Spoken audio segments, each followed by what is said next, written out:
What's up, everyone? It's my Yard here. The Royal Rumble has been and gone, and to everyone's unsurprise, going by the comments in the previous video, Roman Reigns has won the Royal Rumble match with a little help from The Rock.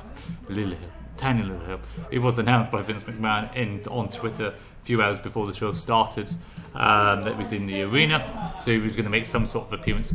Likely, it was not too bad actually, and I hope the people downstairs were quiet down for a minute. Shop, doing this quickly in the shop, quite busy again, as you can tell.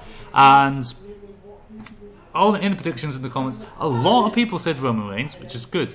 A hell of a lot of people also said number 18.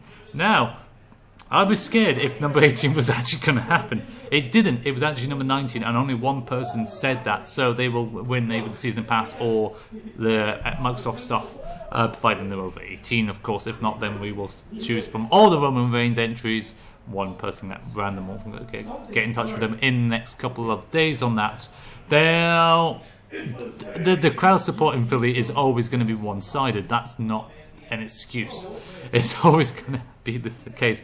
The fact is, Brock, Seth and Cena, no one wanted Cena to win. It was pretty much mostly Rollins, but Brock as well.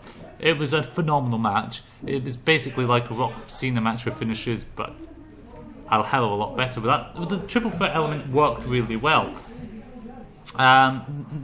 Everything in the Royal Rumble, apart from the Royal Rumble match itself, was pretty much a decent pay-per-view.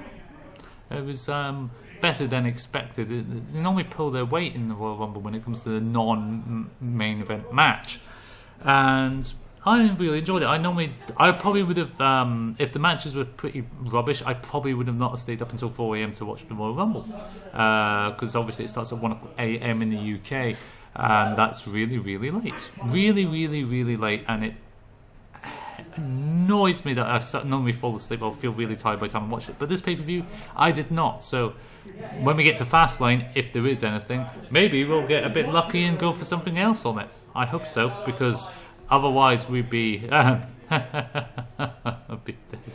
I've heard that on Twitter, obviously, the hashtag cancel WWE or whatever it's called for the WWE network, overhyped. But look what happened with Blue Tista winning the Rumble last year.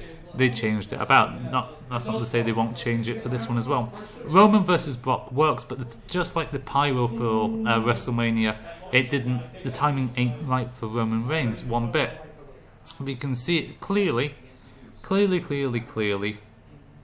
that the fans hated Roman because they're trying to feed him as another Cena, and with Cena still there, it just doesn't work. Don't get me wrong, he's a great athlete, but at the minute, Ziggler should be getting the push, not Roman Reigns or Dean Ambrose. You know, I mean, in the main event for WrestleMania, even if they continue with Roman versus Brock, you're going to definitely see an altercation with Seth Rollins probably cashing in the briefcase by then, or Seth cashing in the briefcase on Brock, so it's Seth versus Rollins. Possible, and then Brock could be facing, what, Sting or someone of that nature either? Who knows? So many complications. It's always the Monday night after Royal Rumble where we can actually see what happens on it, and hopefully we will get that in the next 12 hours. These are main event sort of caliber matches already from Mania. Rusev versus Cena looks like it's going to happen, at least for Fastlane, maybe for Mania, and maybe Miz and Sandow as well. Possible. You never know. It's going to be a 4-hour pay-per-view. We've got to need some decent matches in there, aren't we? What do you think? Did you like the pay-per-view? Did you not? Leave it in the comment section below. Don't forget to leave a like and subscribe for more 2K15 and WWE news. Goodness, see you soon. I'm going to kill the people downstairs. Yeah!